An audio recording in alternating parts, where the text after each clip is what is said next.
வணக்கம். நாம ஒருத்தவங்கள மாத்தணும்னு நெனச்சா அது முடியுமா? கண்டிப்பா அது நடக்கவே நடக்காது. நம்ம ஒரு நல்ல விஷயத்த எடுத்து சொல்லணும். அந்த விஷயத்த அவங்க கேட்டு புரிஞ்சுக்கிடுவதற்கு நாம கொஞ்சம் கால அவகாசம் குடுக்கணும். கொஞ்சம் டைம் குடுத்து தான் பாருங்களேன்.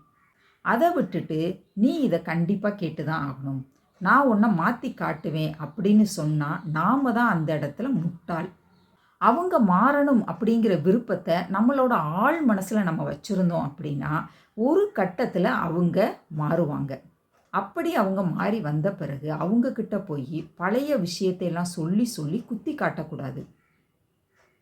அந்த மாதிரி செஞ்சா உறவுகள்ல பிரிவு கண்டிப்பா ஏற்படும். அது கணவன் மனைவி உறவானாலும் சரி, மற்ற எந்த உறவானாலும் சரி, கண்டிப்பா பிரிவு ஏற்படும். அட்வைஸ் பண்ணலாம், தப்பு கிடையாது. ஆனா, அதவே கட்டாயப்படுத்தக்கூடாது. பிடிக்கல அப்படிங்கிறது வேற, வெறுக்கிறது அப்படிங்கிறது வேற. பிடிக்கல அப்படின்னா, ஏதோ ஒரு கட்டத்தில பிடிக்கிறதுக்கு வாய்ப்பு இருக்கு. ஆனா, வெறுப்பது அப்படிங்கிறது எந்த ஒரு கட்டத்திலயுமே ஏத்துக்கிறதற்கு வாய்ப்பே கிடையாது. அதனால அட்வைஸ் பண்ணும் பொழுது ஜாக்கிரதையா, கவனமா பண்ணணும். நான் சொல்றது சரின்னா ஒரு லைக் குடுத்துருங்க. நன்றி.